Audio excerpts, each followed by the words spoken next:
Hello, I've gathered you all here in the drawing room with a special guest to take me to their happy times and places. This is a positively inclined Doctor Who episode commentary podcast. My guest chooses a story and their favourite things about it, and I have to guess what those favourite things might be and point the finger at them. Thank you, Toby, for asking me to come and speak to you about my favourite things regarding the Ark. My name's Mark Aldridge and I'm Associate Professor of Screen Histories at Solent University in Southampton, and obviously a big Doctor Who fan, as most people who love screen histories tend to be. When you approached me and said, would I like to do it? And you said, I'll send you a list, but it's a bit depleted. And my response to you was, well, I love all of Doctor Who, so it doesn't really matter. So I thought, so long as Meglos isn't there, because that's a stinker, the rest of it's really rather good. So when I went through it, I thought, oh God, there's loads of Hartnells that people haven't picked. I love a bit of Hartnell.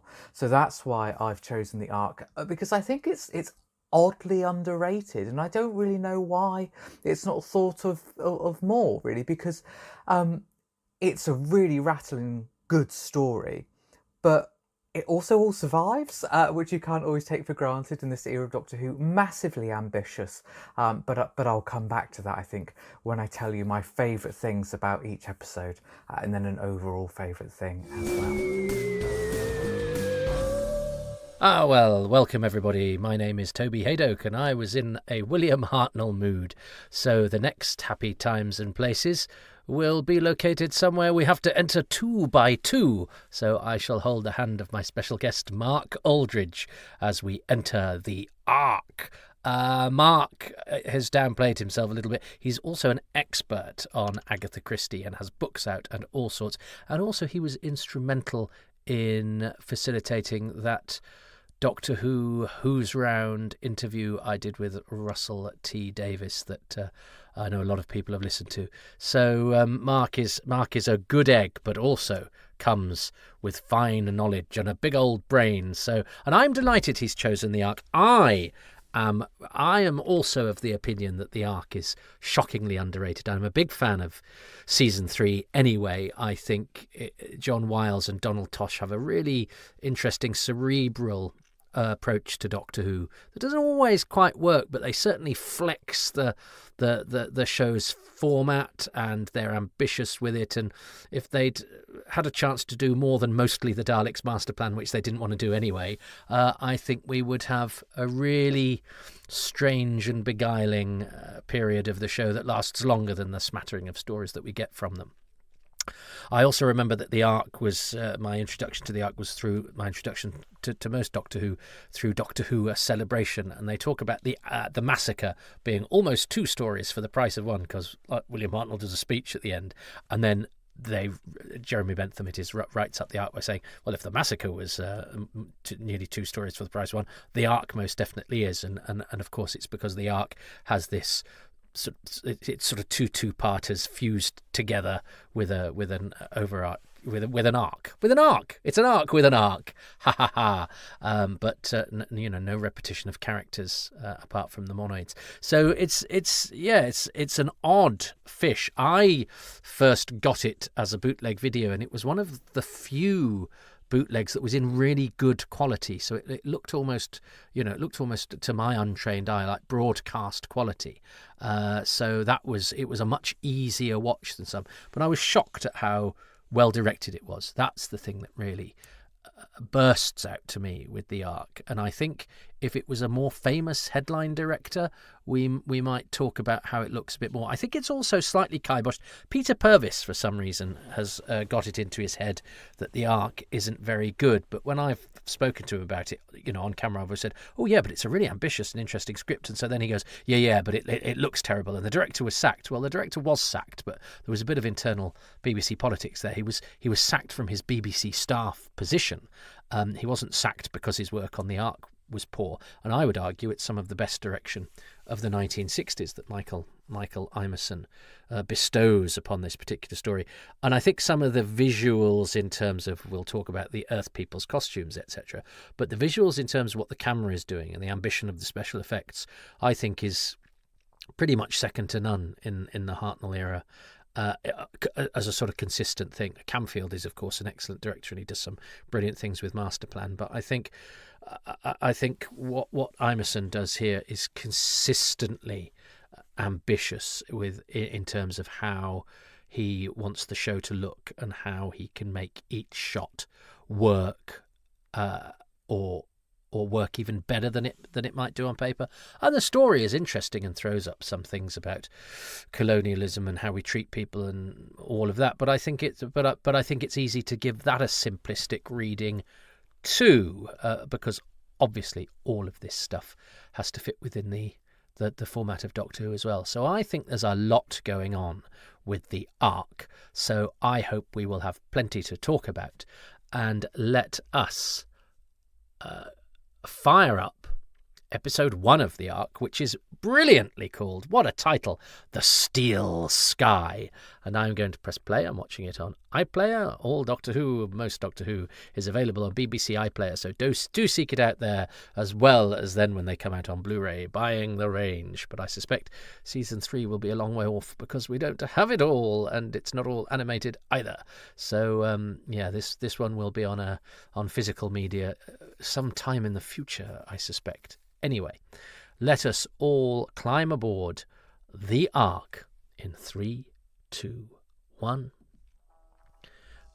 So I got this on a bootleg, and I had it a beautiful copy, courtesy of my supplier, Colin. But unfortunately, I had a video machine that had a habit of chewing things up. So this beautiful, unblemished episode of the Ark was slightly damaged when I went to play it once, and I had to put it out. So actually, this opening shot of the bird, after a while, had a line that went through it, and it jumped slightly because the tape had been chewed, which was a shame, because of all the episodes, it had to be the one that was rather beautiful. Although I do think this opening shot is quite funny, because we've got the monitor lizard there, and that looks rather exciting and beautiful, and it's lovely. And then they chuck a bird onto it, don't they? I mean, that isn't it? That's literally, let's just throw the bird. But this is already an interesting start, because you don't see animals of that kind that aren't stock footage really in Doctor Who, or indeed in a lot of television. I remember being slightly, this opening shot of the monoid, it does kind of make it obvious that the eye is in a mouth, that it does look like it's got lips, which other shots and other renditions of the monoid do not. So I think that opening shot slightly gives the game away, which is a bit of a shame, because I think largely the monoid single eye thing is rather artfully done. I don't mind the hair. I actually think the monoids are quite a good design. I like that. I think it looks convincingly reptilian. The sort of web between the legs obviously does compromises their gait somewhat, but I am not anti what the monoids look like. I think for 60s monsters they're pretty good, but that shot doesn't really help them brilliantly. And here we have Jackie Lane as Dodo in a costume that I adore. I love this costume. I think it's great fun. But this was my first sighting of Dodo, and I was all well ready to like Dodo, because nobody really talked about her much, and she wasn't in it that long, and you had to really know your Doctor Who stuff if you knew who Dodo was. And I have to say, all due respect to Jackie Lane, she's dreadful in this scene. And she was lovely, Jackie, and I think had a tricky time. But look at I mean, Barry Newbury's set here is absolutely fantastic. You really, this really does sell jungle. But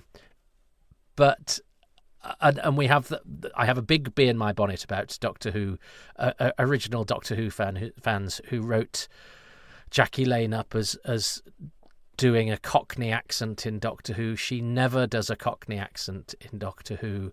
She does Mancunian at the end of the massacre. You can hear it. It's really odd. Doctor Who fans who seem to know a lot about a lot. A lot of Doctor Who fans only know about Doctor Who and don't know about anything else.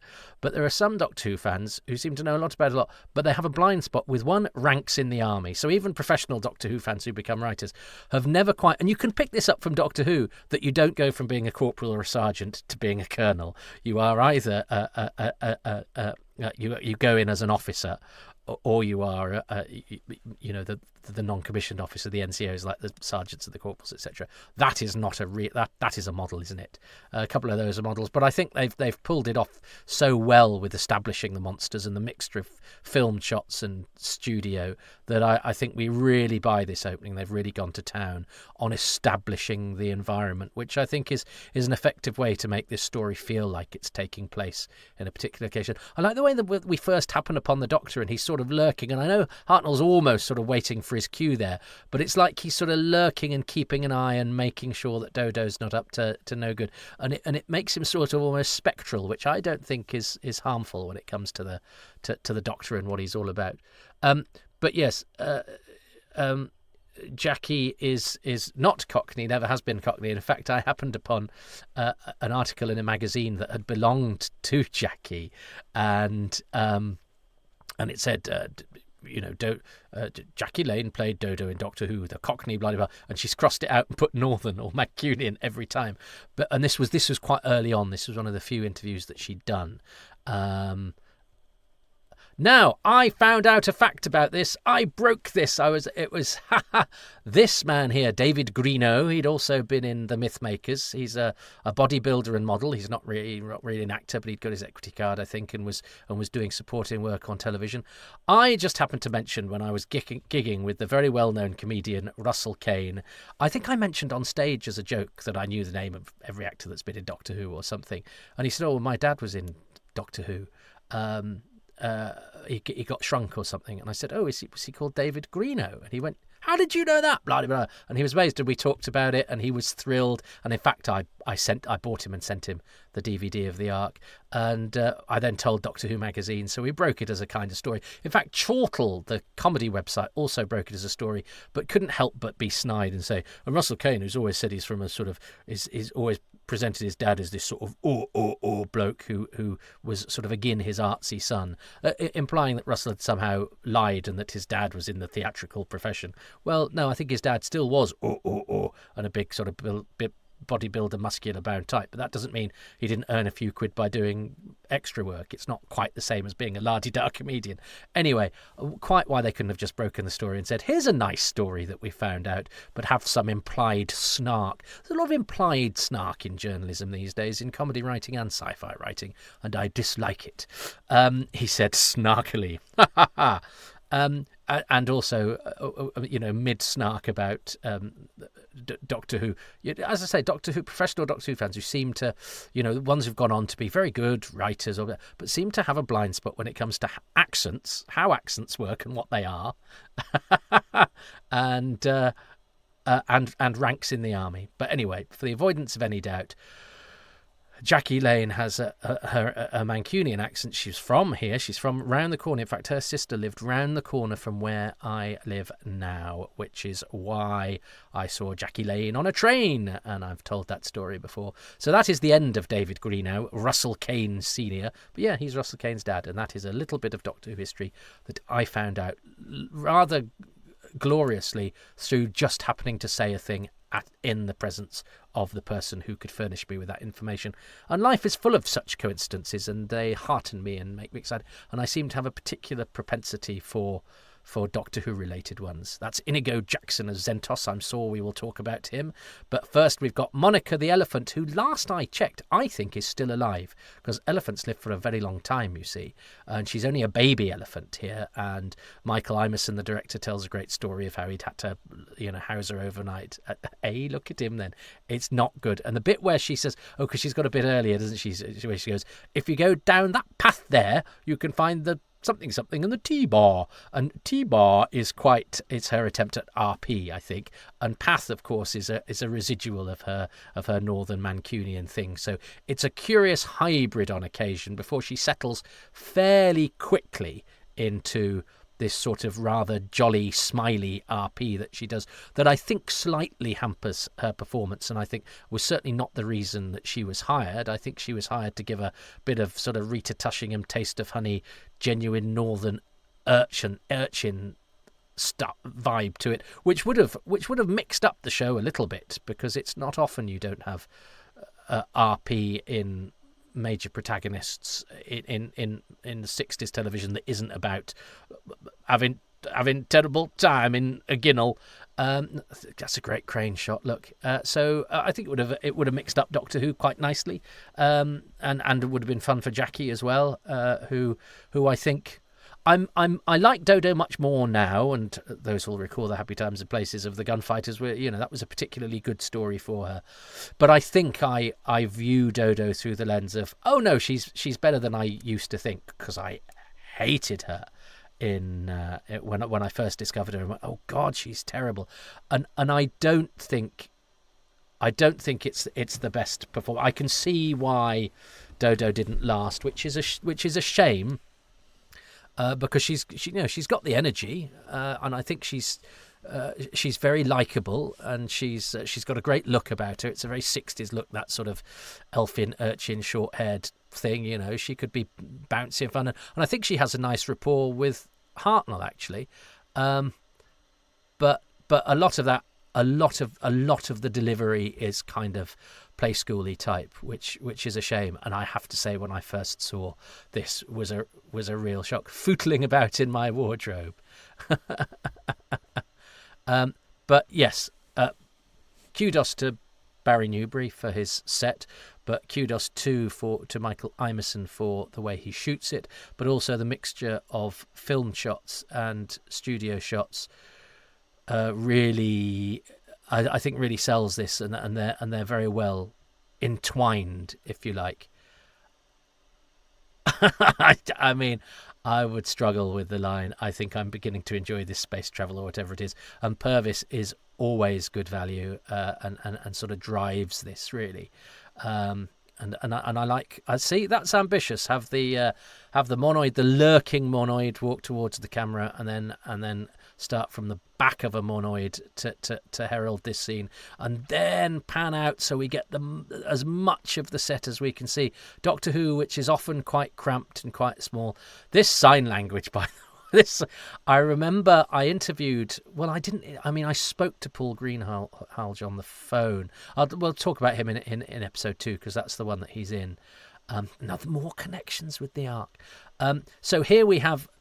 I mean, I think where the show slightly falls down, in that Imeson has spent his money on the sets. I would be interested to see the breakdowns actually, because I wonder how much cheaper these actors are than your usual Doctor Who cast list, because there's usually a couple of actors that cost over £100 an episode who are your sort of major guest stars, whereas I think because nobody's going to last more than 2, and because he spent a lot of money on sets and monsters and everything else, it's not a strong cast, I would say. I do rather like Eric Elliott with his we are, he's sort of smelly, he's like a sort of very happy bag push, but with a terrible lisp. He'd been an extra. You can spot him in the scenes in Quatermass and the Pit in episode 1, where Quatermass appeals to the civil servants to abandon the nuclear deterrents that they're setting up in space. I know, it was very forward thinking. So Eric Elliott, and he pops up in an early episode of the Avengers as well. He's credited in that though, but he plays a butler or something. But he's not somebody that, I mean, he's the sort of biggest role in this episode really. And it also, for an actor who has to say microcell slides, he's got a lot of S's that his lisp simply cannot cope with. And I remember there was a bit of a coincidence. My mum was trying to raise money for the church roof down the road from us in the 80s, and had a donation from a man called Eric Elliott. And I harboured for a moment that it might be him, because he would have been really old if he was still alive in the 80s. But I kind of hoped, but it wasn't. But yes, it wasn't the same guy. But yes, the cast is not strong, although it is littered with interesting names. But I think there's no real, usually with a Doctor Who you could say, oh, and there's this fantastic performance in it that helps to sell it. Instead, Imeson's decided to sell it with really interesting visuals and really strong design, and I think as a result this looks $1 million in Doctor Who does. He's also saved on the music a little bit, I suspect, because it's something that Tristram Cary has already recorded, so I suspect that was a cheaper way of doing it. And actually, I think the music fits this, even though it's the music for the Daleks. I think it works. I think it works handily in this. Is it? Yes, it is. Yes, it is. I just suddenly had a thought of going, or is it just a little bit like it? No, they have reused Tristram Carey's Daleks music in order to save a bit of money. I like the way they have seeded Dodo's sneeze into this, and I think this is a really good idea. And actually, I really like the way she says "Oh, my nose is running," and that is quite sort of northern and what we would have, because of course Maureen O'Brien's the same, isn't she? She's a Liverpudlian, but has to do RP. But it's interesting, isn't it, how the template is? They're all a sort of similar physical type, sort of small and bouncy and cute, and that's the template until they decide to mix it up with Polly next. Peter Purvis has got his shirt open. Look at that, action hero Purvis. So the steel sky. So that's a slide, isn't it?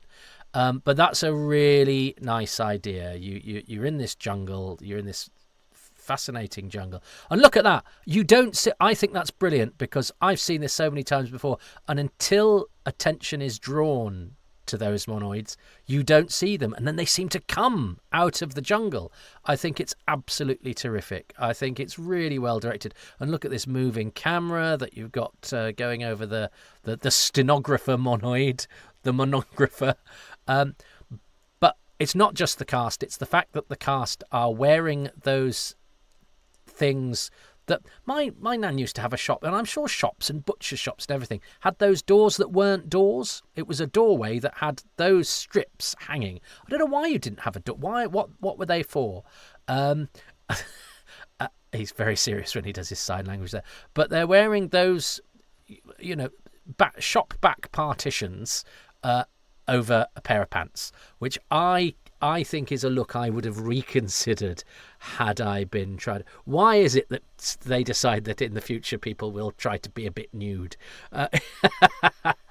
But the rest of it, and this idea that we're approaching the destruction of Earth, that's big, I think. It's not something you throw in glibly, and it feels like Doctor Who is suddenly getting a sort of bit grown up and universal. And you don't get the destruction of Earth. I mean, it's mooted all of the time, but the idea that it might actually happen, and I think it's quite bold of a story to say, well, we're going to destroy the Earth in episode 1. Where should we go from here? I think is really amazing and ambitious. And also look at the number of extras that this had. There were kids playing. I should interview some of them. That's Roy Spencer, who's in Fury from the Deep, who has a terrible pudding bowl haircut in this. They were quite the fashion one day. I don't think they've ever quite worked.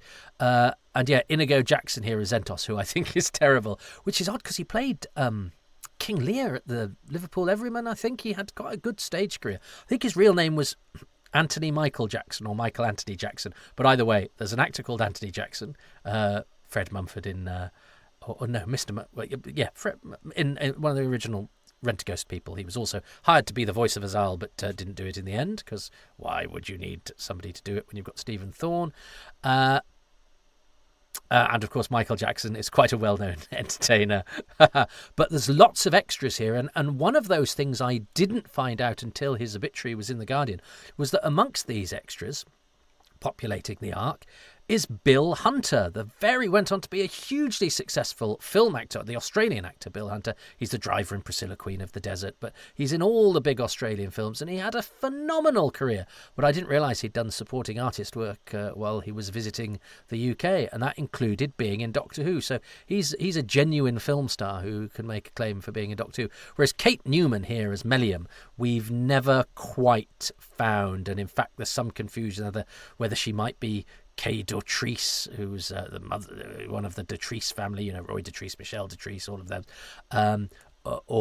I think we've come to the conclusion that she's not, but she was Kate Newman, then she disappeared a bit, and then she's in Spotlight in the 80s once as Catherine Newman, but we've never quite traced her or worked out exactly who she is, who plays Mellium here.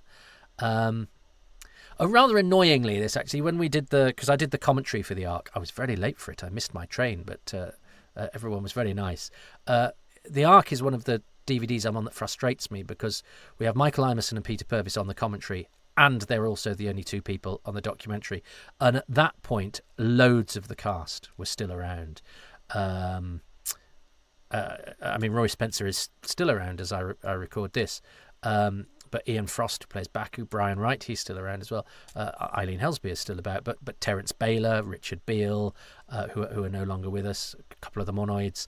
We could have filled a documentary with people that weren't the same two people on the commentary. So that's one that niggles me slightly. Anyway, I didn't want to say too much because I was late.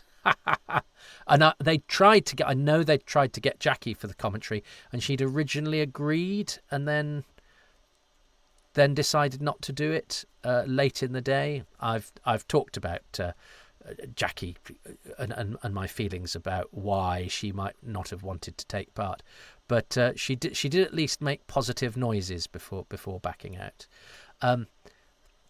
There's everything about. I think Eric Elliott has a very, very sweet energy. He's really benign. He's obviously a lovely commander, but everything from the way he walks to the sort of this permanent smile he's got on his face, I think conspires against making his performance anything other than sort of children's TV a little bit. This is a great conceit, as we will find out when we get the cliffhanger later. But these are scenery dock cars, aren't they? They're. But again, it's Imerson going, well, let's have the Monoids drive around. You don't see aliens driving around inside in Doctor Who, and I just think, she had a little bit of a stumble there. But I mean, I wouldn't have been wild as an actor if they'd said, right, you're all going to be wearing swimming trunks and bikinis with not much else. I think it would be a fairly grim procedure. So here we get the beginning of the plot, which is, and look, that set, obviously that's a painted backdrop showing the capsules and everything. But it this is not unlike stuff you would have seen in grown-up shows like Out of the Unknown. I recall some of the visuals in the sci-fi episodes of those not being dissimilar. So we're not doing too badly.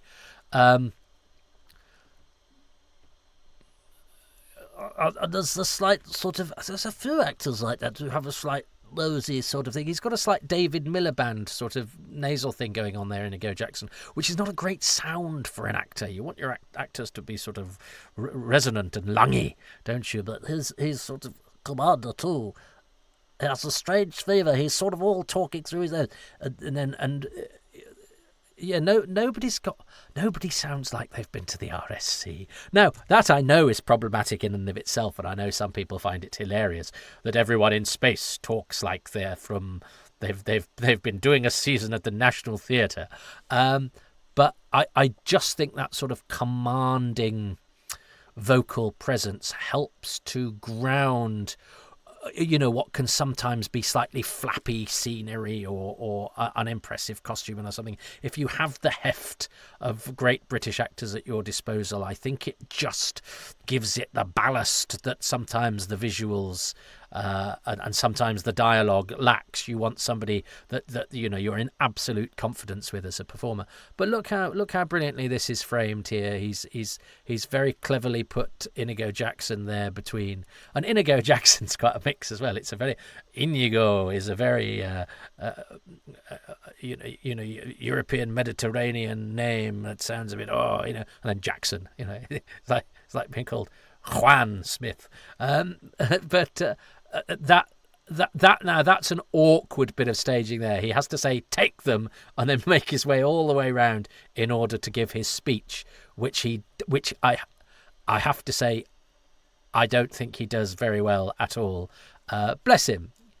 They'll be made to suffer for the crimes they have committed. I am shocked he played King Lear and was quite an admired stage actor in terms of, as I say, it wasn't doing the big. Well, Liverpool was a pretty impressive place to be performing, but he may well die, doesn't he? He says rather.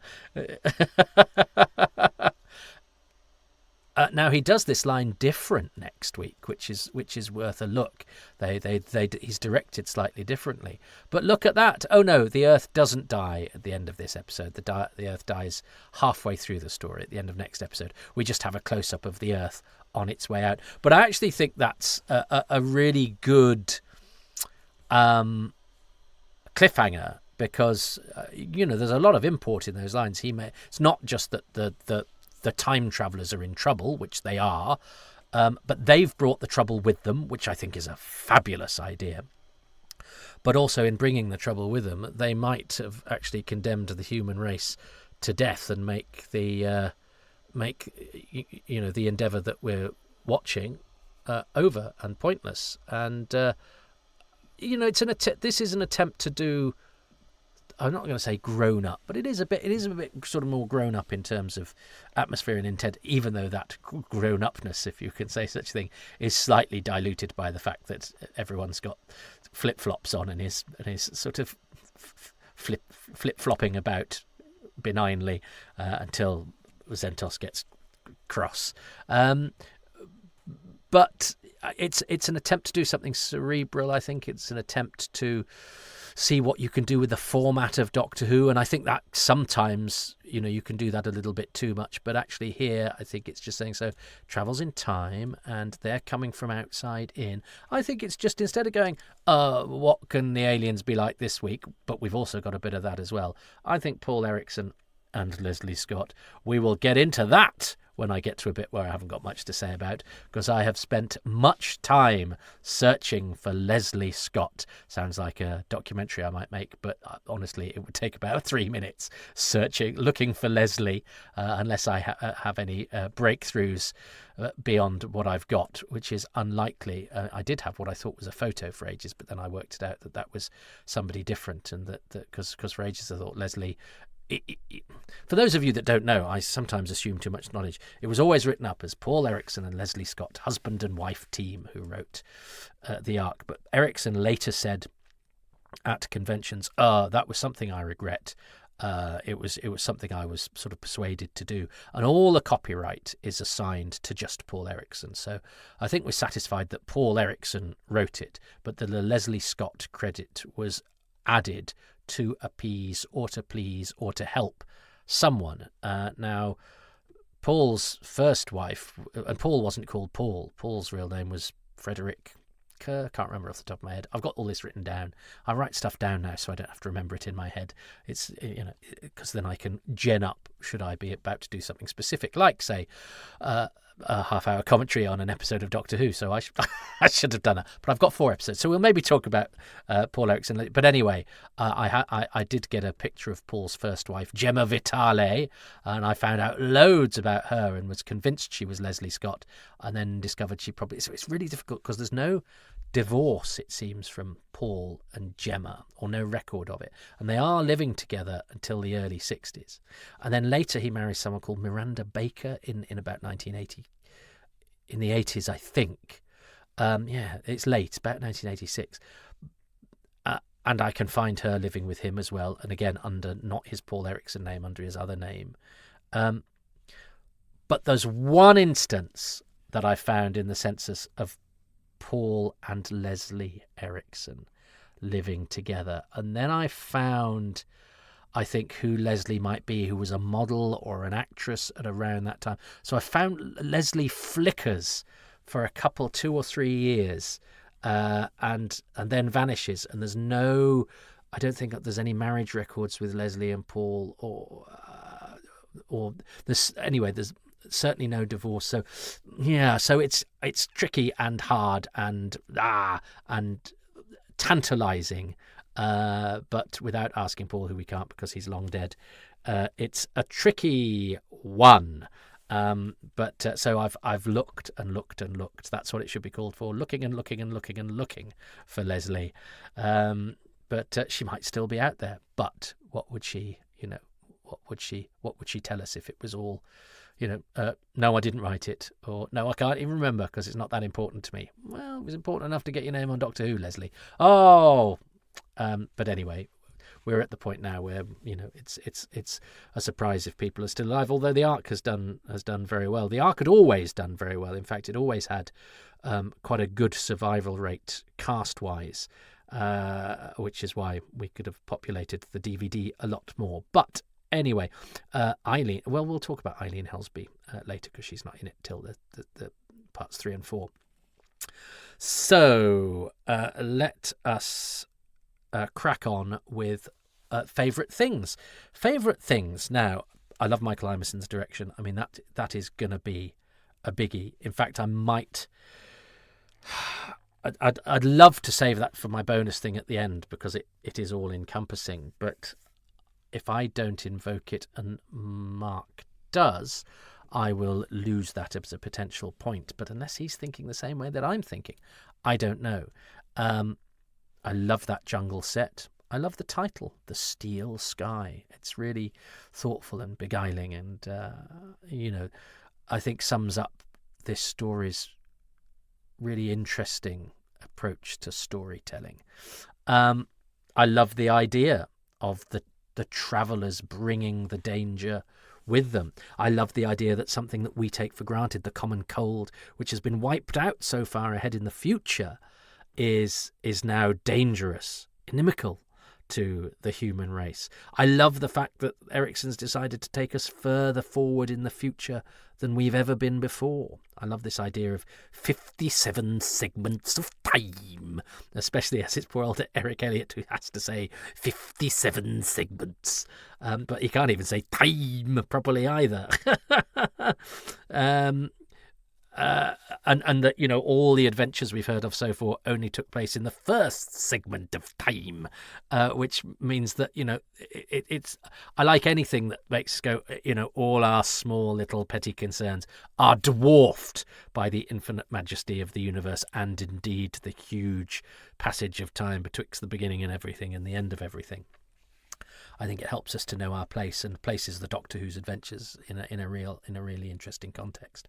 And I don't think there's really been anything like that in the show up till this point. The show has been clever and ambitious and has used metaphor and has been inspired by real adventure events or thoughtful science fiction ideas. But I think the scope of this and the ambition of this in terms of what Paul Ericsson's trying to do with the story and then Michael Imerson meets it with his visuals is brilliant. So I mean, I'm spoiled for a story that nobody really talks about, and I sadly feel nobody really likes that much. I think this is absolutely top-notch Doctor Who. I think the way the humans look and the fact that none of them are giving amazing performances is blocks us from it slightly because that's often our in. But I think the monoids look great. I think their strange shambling gait that is dictated by the fact that they've decided to fuse their legs together with the sort of web between them could be taken as ridiculous if you choose so to do. But I also think, well, it's nice to have something that isn't a man with two legs. I think they've at least tried to do something slightly different. I think that opening shot with the eye, obviously, in the mouth isn't great, but the rest of the time, I think that carries itself off pretty well. I don't mind the haircuts. I think it breaks up the reptilian look. I like the monoids, okay? I like the monoids. I was brought up on Doctor Who. To me, the monoids don't look ridiculous at all. But maybe to some people they do, but I've never seen that. And so I think this is a really certainly a strong episode 1. I think there's so much in it. I like the rapport between the TARDIS crew and the fact that they're having to get Dodo used to this space travel or whatever it is. All the stuff in the jungle, the way that the film and the studio stuff is combined. Barry Newbury's design is great. The fact that Michael Imerson pulls the camera right back to show the sets for their sheer size. It feels like we're in an epic big spaceship on the way to something major, and it's somewhere that has the resources to hold the whole human race. And you've got, a throwaway scene. It's lovely in the book, the way that the guy who gets shrunk at the beginning, Russell Kane's dad, gets brought back at the end. It's a shame that they couldn't do that. In fact, the book is really, really good, by the way. If you've never read the book, just he adds lots of little tweaks and moments that just tie it all up slightly better than this does, and the characters, and particularly the characters of the monoids, are a bit better defined, and that's slightly frustrating. It is a bit like sometimes watching a Malcolm Hulke, where you go, oh, they did that so much better in the book. But so what do I think I have to choose Michael Imeson, because I think he will be chosen at some point, and to me he is the headline of this story. He looks very like Salman Rushdie. I think he even did some Salman Rushdie looky-likey stuff. That might be an urban myth, but I don't think so. He's certainly head of the Humanist Society, Michael, because I mentioned that to Terence Baylor, who's in episode 3, who said that he wanted a humanist funeral. But yeah, Michael is a very, very interesting guy. He went on to be story editor of Out of the Unknown and a literary agent of some distinction. But I think he's a brilliant director. He's obviously a very erudite and able man, and I think if he'd directed more Doctor Who's, the 60s would have been a much more interesting place to hang about visually in some regards. And I think his approach to special effects is really committed too. So I have to choose Michael Imeson, because I think he's not talked about enough. I think he's a stunning director. I think he, even on this one outing alone, would be entitled to be considered one of the best directors of the 1960s, but never gets the chance because he never does more than one episode. But there are so many different things I could have chosen, so I don't expect to get anywhere close. But let's see what Mark Aldridge has chosen. It's his favourite thing of episode 1 of the Ark. So for episode 1, I knew right away what I was going to pick for my favourite thing in episode 1. And as is the case with probably most of the things that I've picked, it's a little bit of a cheat, because it's sort of one thing that stands for something else. And so for an episode 1, my favourite thing is the elephant. Absolutely love the fact that director Michael Imeson actually got a real elephant who can interact with the cast. In the second episode, we see a monoid feeding it, trying to make it better because it seems to have been struck by Dodo's careless cold. And I just think it's such a good example of the ambition of this story, that Michael Imeson is not going to take the easy way out with anything. He's going to say, right, what is the best way that I could do this? You could have done that with stock footage. And frankly, we wouldn't have batted an eyelid. We said, of course, it would be ridiculous to bring an elephant into the studio. But it's a better result, and that's what he went for. So for me, the elephant really stands for the ambition of Michael Imeson, of the fact that he was really, really obviously trying very hard. And I know from interviews that I've seen on the DVD and such like, that this was quite a tough assignment for him, and he clearly didn't get the credit that I think that he deserved. So the elephant is my favourite thing about episode 1. Well, do you know what? I think I get the point for that, because the elephant is among the many things that Michael has brought to it, and Mark explained that he'd chosen the elephant as a conduit to,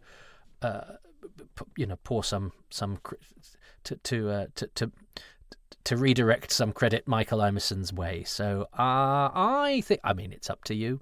If you're keeping score at home on your Happy Times and Places spreadsheet that none of you have, I think I get the credit for that, even though I didn't say, well, I love the elephant and that's why Michael Imeson is great. I think we were both alluding to the same things. And Monica the elephant she's actually the headline of the episode, really, isn't she? She was there for a lot of the photo shoots and was obviously big news. It paid off, the effort. And as I say, I think Michael had to put her up out in a van outside his house overnight. I think having her in it did what was required for the episode, because, as you say, in Doctor Who, you're sort of used to seeing stock footage, and the fact that lizard and that bird are not, and you see them with the monoid, that's already, that's before we've even seen the elephant, is effective, because you're going, oh, we haven't, our visual grammar has been slightly played with here, because we're kind of used to the fact that we might see something like that in slightly blurrier film and then have a close-up of our friends, or then cut to the action where the dialogue or the specific action to this episode happens. And that's not just Doctor Who, but here you have the lizard and the bird that's chucked onto it, which I still think is funny, even though it's not very nice. But then you pan up to the monoid and you go, oh no, God, that was all organic. That was all part of one shot. And so that's the director immediately going, I'm gonna try and subvert your expectations. You know what you're used to watching television, so I'm going to make you think you're seeing something, bit of stock footage of a zoo. Oh no, we've made this zoo for you for this program because it's a special space zoo. And then you go, oh, okay, well, I'm being drawn into this particular world rather than being told a story in the way that I'm used to every story being told, whether it's a police procedural or a play for today or whatever. It's going, no, this is Doctor Who, we're in space, we do things differently here. And then Monica is the extension of that, in that she then comes in and you go, oh yeah, this is, we'll probably see this will be a bit of stock footage. Oh my God, look at that then, to coin a phrase, or look at him then. And interacting with the regulars, which is lovely, because anything I think that has our regulars sort of in the same shot as something, having William Hartnell in the same shot as an elephant, I think is brilliant. I think it just brings it all together, and it's that neat. Again, it's Doctor Who bringing two things together that are recognisable: your leading man, William Hartnell, and an elephant, but then putting them together, and that's when you get the magic. And I think it is a sign that Michael was really, really ambitious, and Peter Purves is wrong to be hard on him. But I know where Peter's coming from, because he wasn't wild about the Wiles era, and as I say, he's the story is that Michael was fired at the end of the run, so that would therefore lead to the idea that the arc's not very well produced and directed. I think that is incorrect. And yes. So there we are, and that's a bit of the received wisdom about the arc that I think is incorrect, even though I can see why it's been arrived at. And here's a fact: yesterday I was teaching Peter Purves how to use GarageBand over Zoom, so I feel I can pick him up on his misapprehensions about the arc. And there's a sentence I never thought of. Well, because when I was younger, I didn't know GarageBand and Zoom didn't exist. But I suppose when I was younger, if I was teaching Peter Purves about GarageBand and with a Zoom, we would be eating a rocket-shaped ice lolly in an actual garage with a band. But it wasn't those things. It was the modern way of doing it. But anyway, what a delight to have arrived at that particular situation. I'm a very lucky boy.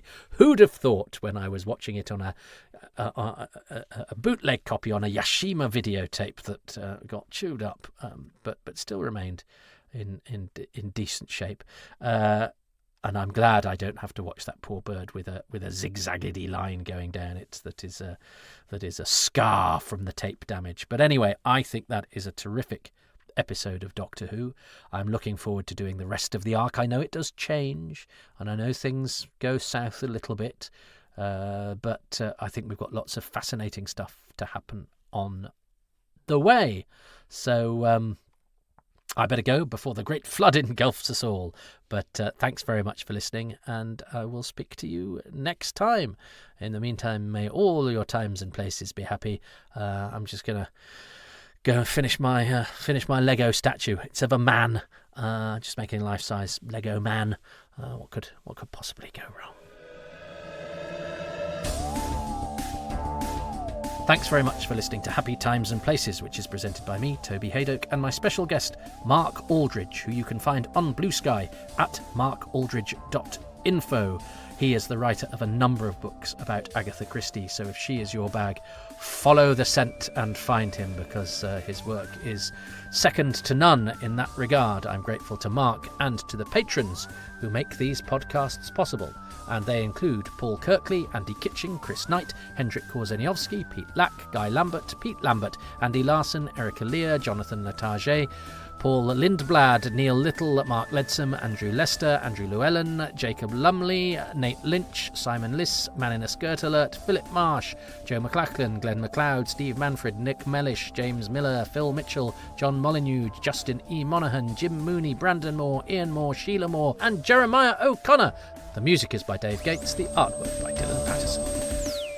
Oh, I bet you'd love your name read out on the credits, wouldn't you? Well, you can get that for as little as £3 a month if you go to patreon.com/Toby Haydoke. One of the joys of being a patron is that you occasionally get your name on the credits, but you also get access to early releases, bonus material, lovely, pleasant, benign chat, and access to behind-the-scenes photos and footage, and sometimes interviews from the Blu-ray and DVD extras that I do, interviews from my archive, some never heard before, some lengthened ones of some that have been out before, sometimes bits of my comedy, all sorts of stuff. It's mostly Doctor Who, though, so don't let that put you off. But yes, that's at patreon.com/Toby Haydoke. You can also contribute by going to ko-fi.com/Toby Haydoke. That, unlike Patreon, doesn't give you access to goodies, but it also doesn't tie you up to a monthly commitment, and it's just a sort of one-off. It's just like sticking a quid in the hat of a busker as you go past. But you can do the support thing without having to put your hand in your pocket at all. There's no need for financial involvement if you just like and subscribe everywhere that this stuff is available. Any thumbs up is good, any 5-star reviews are good, and if you've got time to leave a few lines saying what you like about this stuff wherever you get it, Spotify, Apple, YouTube, wherever, I would be very, very grateful, because that just helps to make it more noticeable to everybody else. And it's a jungle out there, but a very well rendered one. I'm also on all the social media. I'm on Instagram at toby.haydoke. I'm on Facebook. I have a Facebook page. I'm also on Twitter /X at Toby Haydoke and at Haydoke Podcasts. And I'm on Blue Sky as well. I don't really understand how the Blue Sky monikers work. They seem very long and stuff, but just type in my name, you'll find me. So all of those things again just helps to give me the attention my father never did.